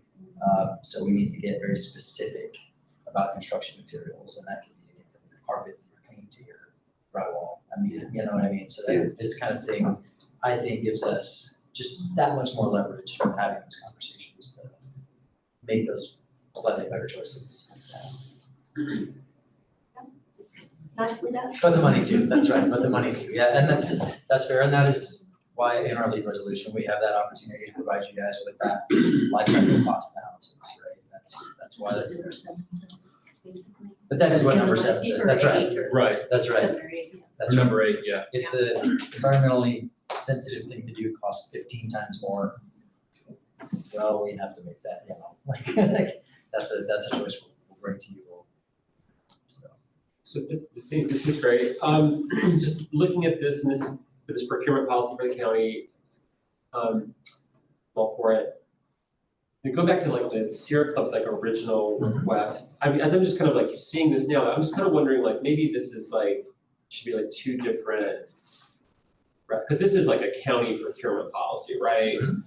And so if some of the community groups want to do this campaign around like, hey, let's go out, it's all voluntary, but like, let's like, you know, there's already a lot of support for people kind of shifting over to doing, you know, alternatives to single-use plastics when you're shopping and stuff. But like, let's try to speed that up, you know, let's really do a campaign on it.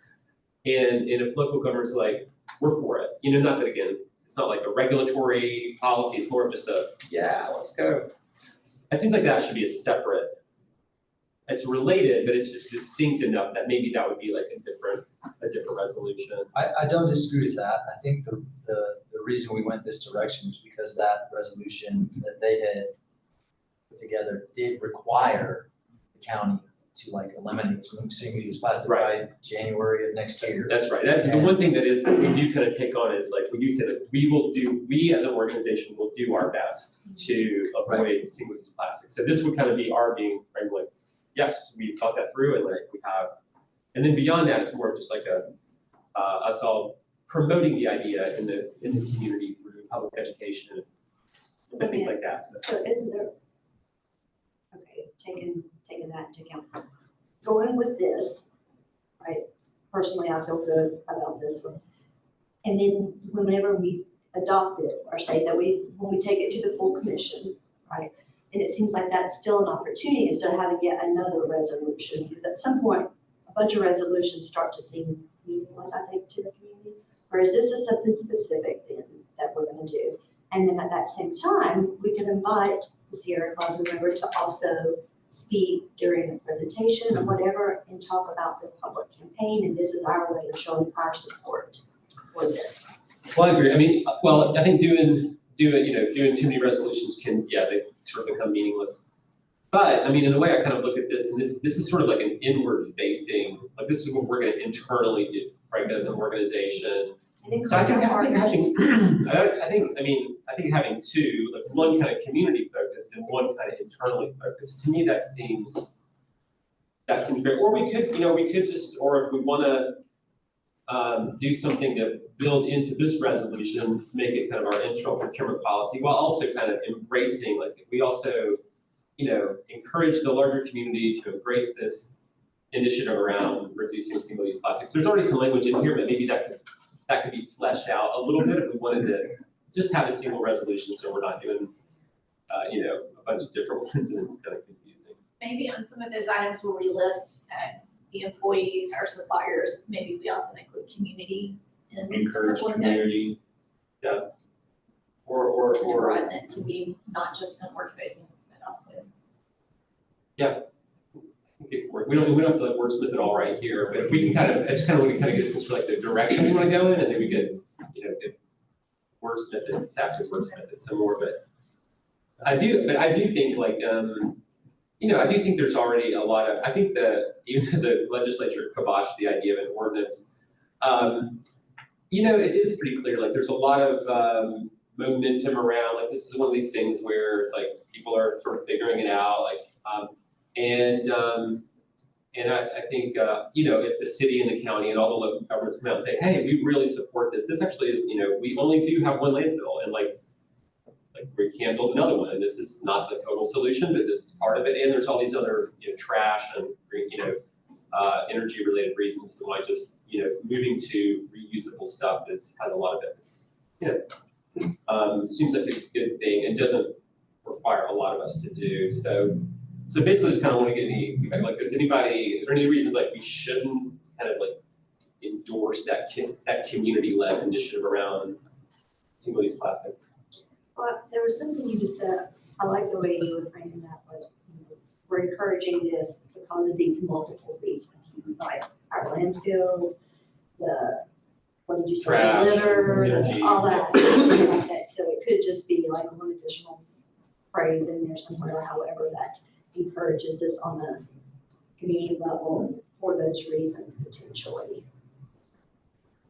And do y'all like the idea of like, and here's maybe one other argument for doing a separate resolution, and maybe in the runway may be getting too short to do this now, but I think the Sierra Club's idea was that there would be a resolution that all the local governments in our area would all pass that was the same, or at least very similar, around this kind of community campaign on single-use plastics avoidance.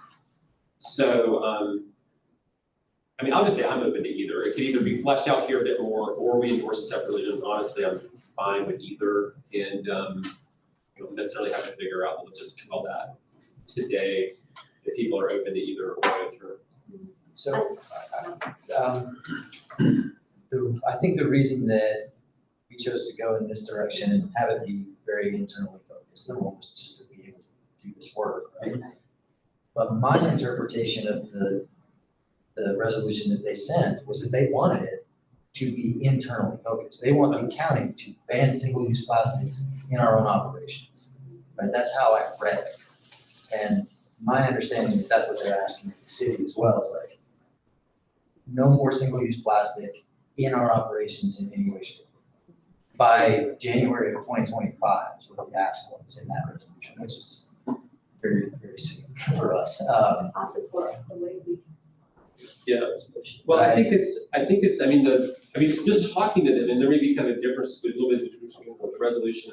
Because they were talking about, like, we want to have a press conference, I actually interpreted it as actually maybe more weight on this idea of like the community campaign around like reducing the community's use of single-use plastic. So I do think that's important. But they did put that in there, so what they're stating, because I did read over it real quickly one day, and they did have that specifically in there. So I think the way ours is written is better.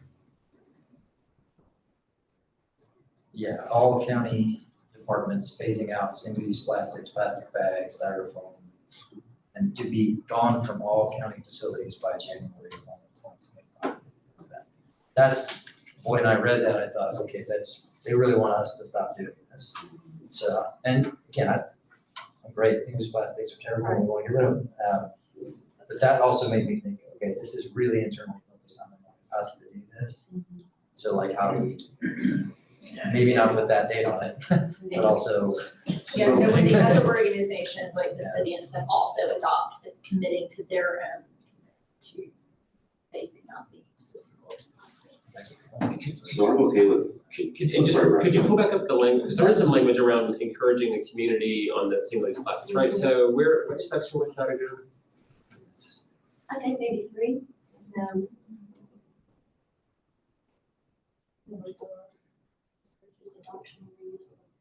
Stakeholders and other stakeholders.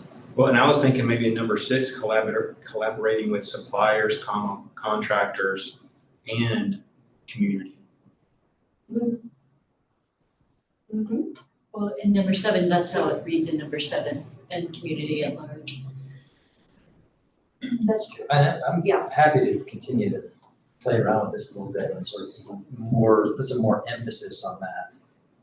Education and outreach on the community side. It's in there in number 7. I think, I think where my head's at is, I would be okay either way, but I think I'd be okay with making this a little bit less about plastics and more about where government with a large budget and buys things and should do things properly to decarbonize our economy and have that leverage with our dollars and have a different moment where we make it about plastics and water quality and this landfill that we shouldn't fill with things that aren't useful. I'm sorry, so you're saying that would be a separate resolution? Yeah, I think there's value in doing having two different moments on two different pieces of paper. at 2 different times, is that what you're saying?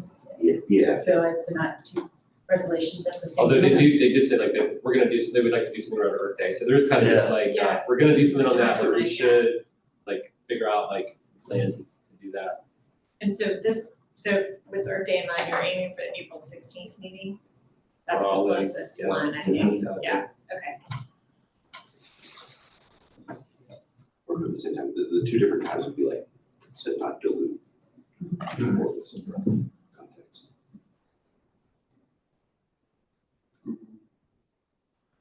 All right, any other, so I don't hear anybody anyway. Well, this one I think is very doable and manageable. We'll just add community residents in there, a few more times. Which is in there. The TV's up, like, before we read them, and so is there an opportunity to talk about the support, carry this out in the community, or do we just read something? Well, that's what I was saying, is Yeah. like, to me. Oh, in the meeting. Yeah, in the Yeah. meeting, and then It's the invite way- Sierra Club to be Exactly. the receiver of it and It's- speak. And then do you say anything after it's supported, or? Oh, this one. Usually we Yeah. read it and Yeah. then we invite whoever to come up and speak. That's typically what we do. But this wouldn't be one of the golden parchment ones, this would be the. That's a proclamation. I mean, Oh, that's true. Oh, That's right, the this is a This is a proclamation. Right. This is office paper.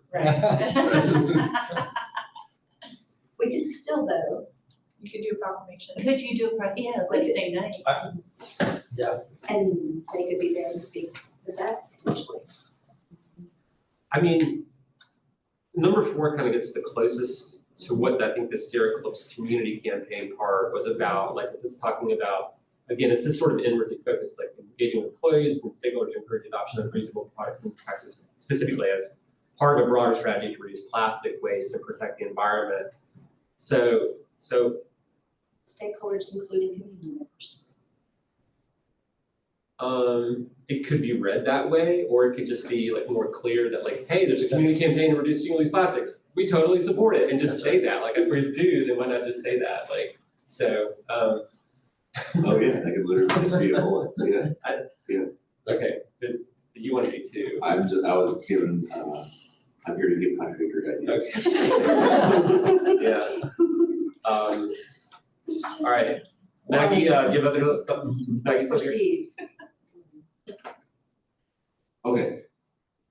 Do you need some clear, Well, I guess just, we don't have to wordsmith all this today. yeah, I guess the question is, does anybody object? I mean, it sounds like there's total support for an internal procurement policy. We're all set on that, so like that can go forward. Are there any reservations about us recommending to the county that the county should endorse this community campaign around encouraging greater utilization of reusable bags to reduce single-use plastics? Be in support of their campaign is that what we're That we saying? would endorse that community campaign, that's right. A voluntary, not a regular one. I guess it's partly in how they come across with what they say. Okay. All right, Will we have another meeting before the April 19th? I don't think so. Yeah, so we Yeah. kind of won't be able to bring this back Yeah. to you at a meeting before it goes. Yeah. Okay. All right, well, I think we've talked this through, so. Hey, Brownie. Maggie, I just had one more thought that we're having a similar conversation at the city environment and safety committee this month. So hopefully we'll be stepping in this direction together. Okay. Cool. Okay. We will continue to wordsmith. And just send it out via email? Yeah, so would you like staff to then take a stab at some edits and then we can share with you all and then we will aim for the April 16th meeting? Is that correct? That's all we're doing, is just editing this? I think that's all we figured out. Okay. Yeah. And just to be clear, this is a resolution, and there's a difference between resolution and our procurement policy, so this is the resolution. So just wanna give some guidance to our policy, but that's all this is doing, okay. We got some clean water fund applications. We did. So, we had 3 applicants. 2 were, 2 new projects, 1 the same project, just reconfigured to fit the confines of the guidelines. So, the first project, I went from just lowest to highest in terms of ask. To remind you all, there's $100,000 in the pot. The first was from Asheville Greenworks, the Trash Truck Junior Program. They submitted this initially. They had initially asked to do 3 trash trouts, but 2 of them weren't within a watershed that had a watershed management plan. Communicated that back out. They reconfigured their application to just include 1 now within the Smithville Creek watershed plan.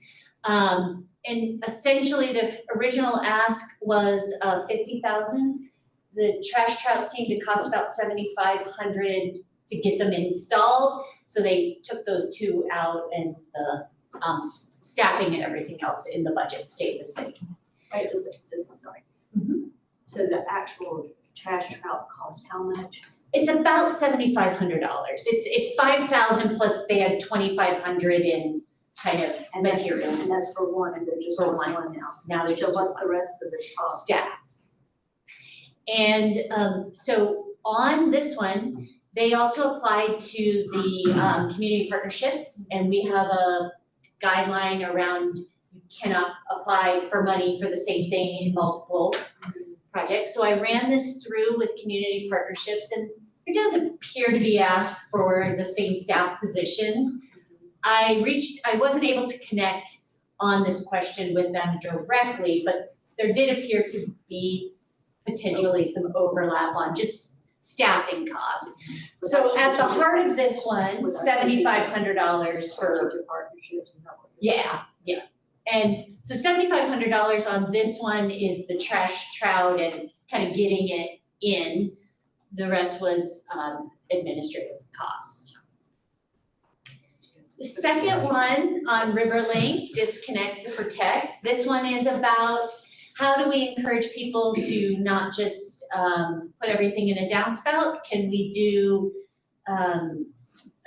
stormwater wetlands? Can we do rain barrels? Those kind of things, ways to trap water on property and use it over time.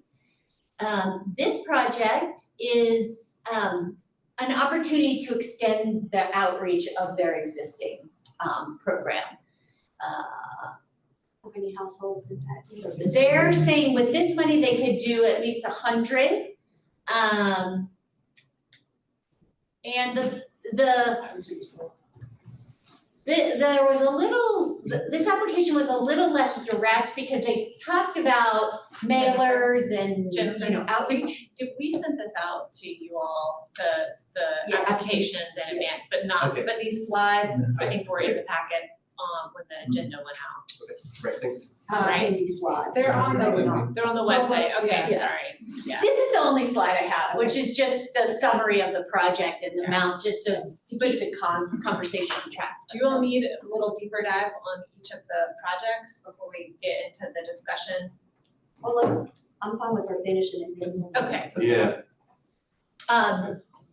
So the budget on this one is to actually implement some of the projects, even though the application read a little bit more outreach. But the budget is to actually implement some stormwater management,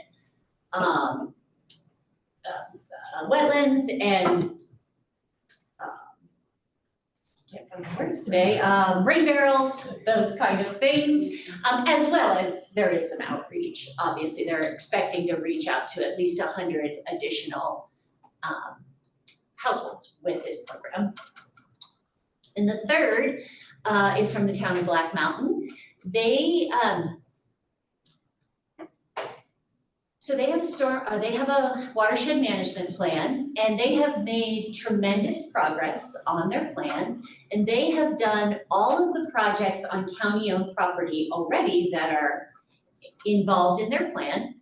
So this is an additional that would just help further an improvement that was called for on the plan at the golf course. So this is just a little downstream of the golf course that would help divert water away from a community and help their flood storage. So it's some piping and utilizing a drainage ditch.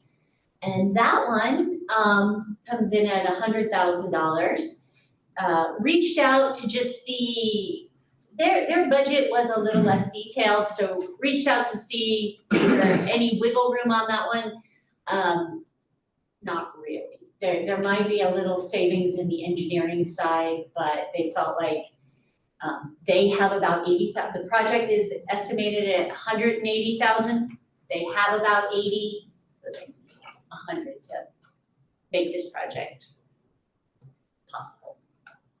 So if just throwing this out there, let's say that we all agreed and we thought that was a good project and we only wanted to put 75 for it. I'm just making this up. So you were saying if we didn't go for 100, they're just not doing the project? Well, they were speaking to the funder, so maybe, they want probably as much money, but they felt like it was a tight budget on what they've already identified 80, and, so maybe a little wiggle room.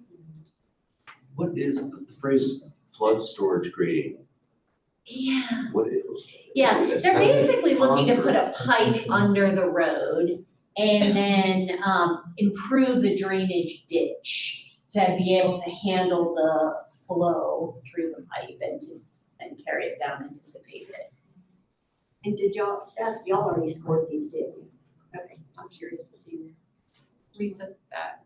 I didn't send the scores because I wanted to just have, I didn't know if you wanted influenced by the scores, but have them, I can share the top project in terms of got the most points was the Riverlink project. The second by not even a full point was the town of Black Mountain, and then Asheville Greenworks scored less than 1 point less. So like 77, 54.29 and 53.71 were the scores.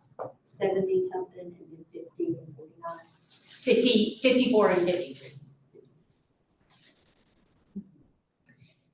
And then just from the impact of, because this is all about water quality, this is why we're doing this, so the impact of that, clearly you thought that the river has the strongest impact. Is that correct? Because since I haven't seen the breakdown in your scoring from the rubric, it's hard for me to know. I think that's a little bit difficult to say by those scores. Okay. I would say that we collectively felt like Riverlink gave us the most complete information to be able to understand the project and understand the impact. I would say from the Asheville Greenworks perspective, it was the least complete application.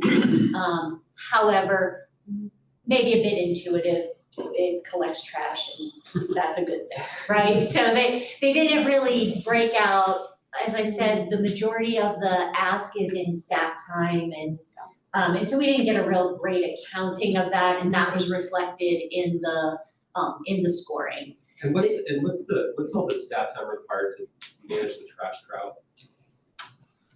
There isn't. That was the kind of the disconnect between let's support Asheville Greenworks as an organization. Yeah. So if we said, we'll give you the $7,500 for the trash route, and we're giving you $7,500 for a trash route, would they take it and do the trash route? We'd have to ask We'd them. have to ask them, but I think that would be the direct, so my reading on your intent for this fund was to actually get projects on the ground, and so I think that would be a reasonable interpretation of what. Well, you said that they pulled back on the number because they didn't have the plan yet. They pulled back on the number, but they didn't reduce the staffing. So if there was a percent of staff time based on all three happening, we could still fund a percentage of that, like a per project staffing time, because that's a lot. Yeah. And to remind you, they also applied for the strategic partnerships for staffing as well. And is there a match on this? I should know that, but. We didn't require a match, Okay. we said if you have a match, that's obviously makes this a stronger application. And so kind of Fairview kind of has a match. They do. It sounds like. And as does River Links project, Okay. that has a match. And Asheville Greenworks, I suppose, in a way has a match because they have volunteers that will manage the trash trout and, in-kind match, not dollars. And does Riverlink have it's 100 roofs is what they're saying. Is there like a capacity to implement, like they have that spelled out, the ability to implement that many individual infrastructure upgrades, programs and things that? So this is a project that they've already even kicked off. Oh, cool. Terry, you remember we got that email from Lisa like 2 months ago? You know, they have kicked off this program. So this would just allow them further outreach and to expand it in just Wananoa, do even more outreach in near AB Tech with Smith Mill Creek, Nasty Branch, right there. What's the community? What's the name of that community right there? Excuse me. But,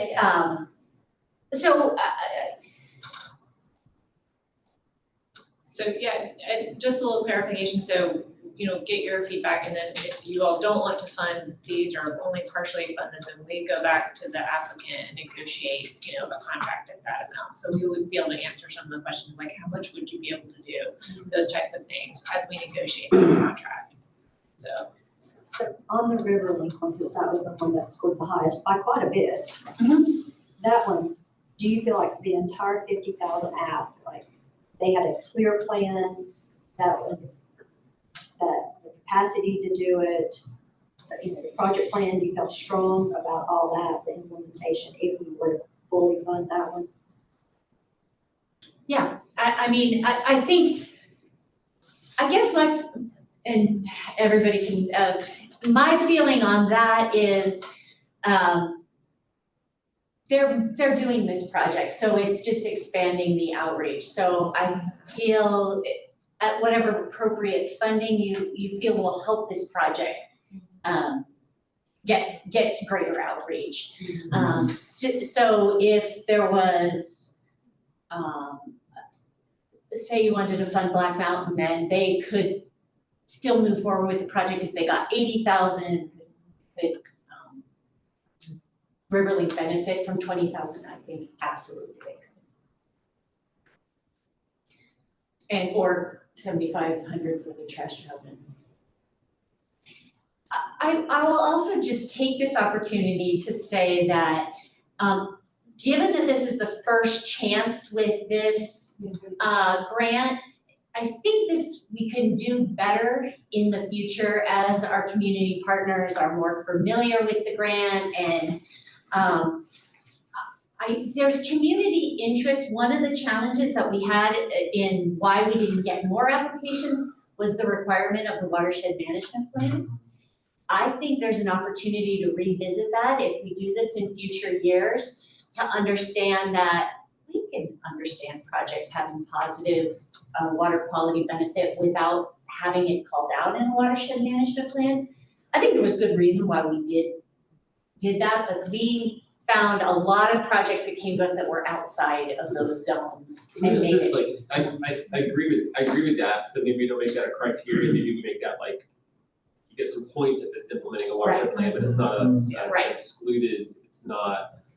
But I think part of the idea was that like we, as a community, done all these watershed plans and we're not implementing them. So like, why are we implementing the plans? Because this is what the community hates when we do, is like have all these meetings and then don't do what we said we're gonna do.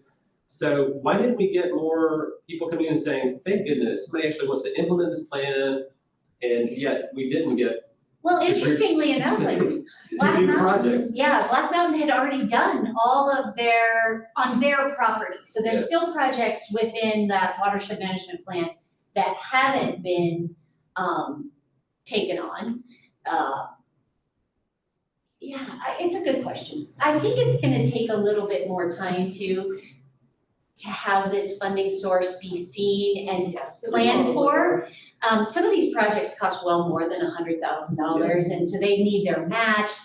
And so it takes a while to get the engineering together, and the permitting and all of that to really make it a viable project. So I think it's just what happens when it's brand new, I think to a degree. Sorry, the Central Asheville watershed plan that I recall reading during the pandemic, that's a river link project, does anybody know? I think so. Central Asheville, Yeah. yes. I remember that having like a spreadsheet of like cost estimates of like every element of work in it, yet nobody, so I guess I'm surprised that that's not, wasn't. So if you remember back, the first project that they brought to us, it was, in my opinion, a great project, but it was funded through another source. So that project's actually getting done. Just didn't realize the funding source was available. Once we heard about it, we said, hey, you gotta communicate with AV Tech, and then AV Tech is taking that on. So I have to wonder if some of that, so I'm not sure. I think there was like, maybe short time, I don't think there was a short time frame. Just my personal opinion, we gave them 3 months, I think. But maybe to get some of those projects pulled together, this seemed like the easiest one to get going. Okay. This is definitely a big focus of theirs right now. It is. Where they're pushing really on this stormwater. And also, you need somebody to champion the project. So just because you do the plan, doesn't mean you're the one that would be responsible for implementing all the projects. And so, I don't think Riverlink maybe has the capacity to do all of the projects. They know what would be valuable, but they need partners to take on the projects and manage them. I have one last question about the substance of the Black Mountain project. So it's like a flood mitigation project, right? Which sounds compelling. How does it improve water quality? Sediment load. Yeah, Okay, so it's like flood, but think about erosion. Okay, so it's like Erosion stormwater control. management from a sedimentation Yes. entering the watershed, so, okay. Was there any, I just quickly glanced at these just very briefly this morning, so I did not read it in detail. Was there anything on that one that caught, because you didn't score it very high, so I'm just wondering, like, was there anything that gave you pause on that one? So part of the reason it didn't score as high was because we were looking for it to match up with the watershed management plan. And so after we all scored it, I reached out to them and said, hey, why didn't you pick a project that was on your plan? And that's when we found out, well, we've already done all that, that we own. And this was the next highest project that we really want to tackle in terms of stormwater management. So we didn't know that when we were scoring, we were just scoring the application. And so that's where the point total, and it wasn't the most detailed application. So, and we responded to that. What was the golf course? The But, town yeah. does, okay.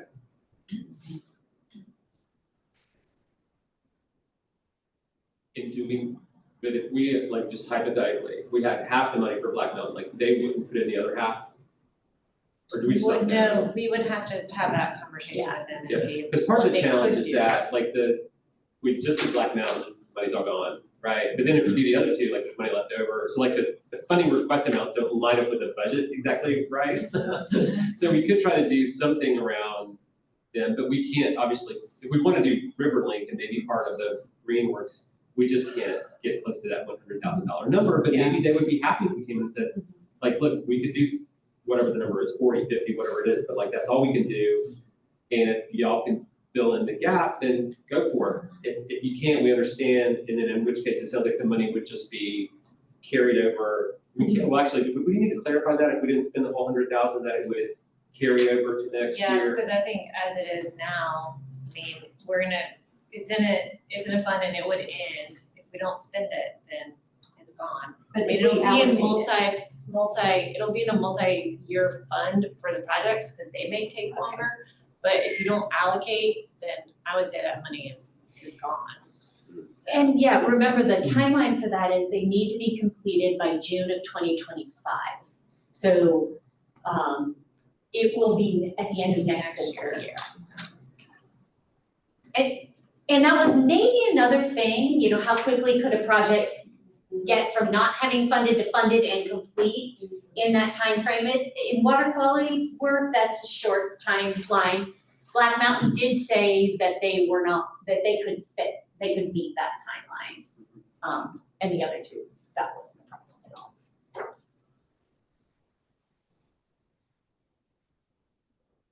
Okay, just.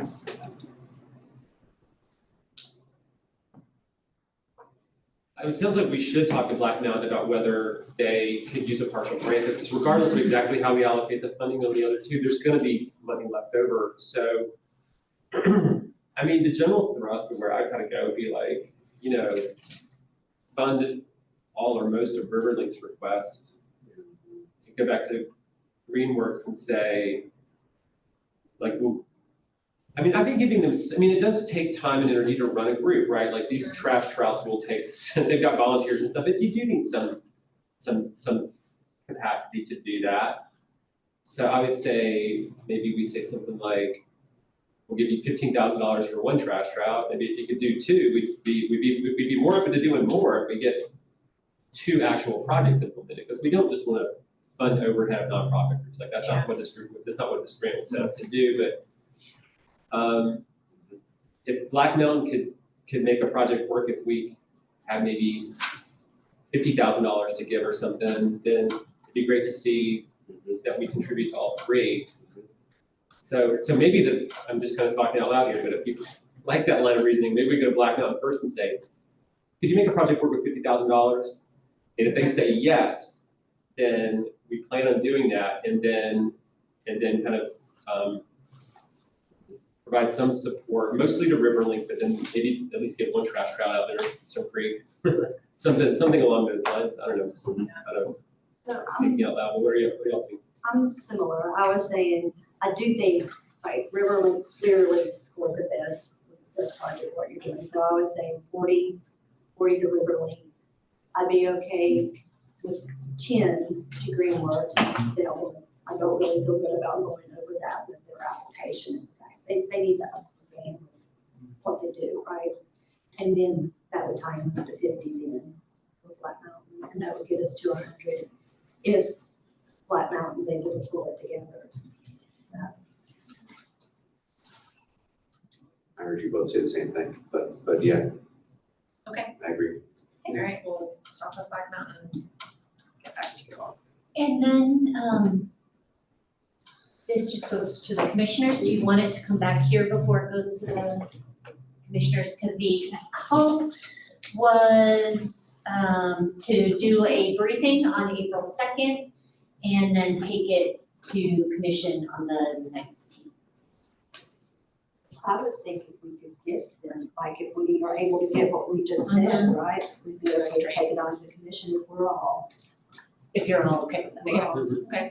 If not, we'll send an email out. and Yeah. we'll But go from if, there. but if they don't, we should definitely buy like the schools an electric vehicle charger with that money, right? So that's what Ashley's like,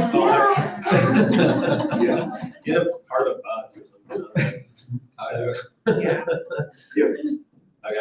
Okay. And then just a FYI, we're going to ask Anne Marie from EQI to give another water quality update at the briefing along with this to kind of tee up the conversation. And then I have one little other update. We had talked about Wait just a supporting second, though. Wait, go back to that. I'm sorry, I was taking notes. What did you just say? Who was going? Anne Marie from EQI, who does our actual water quality monitoring, to come and just give us status update on how what's the water quality of our rivers and streams.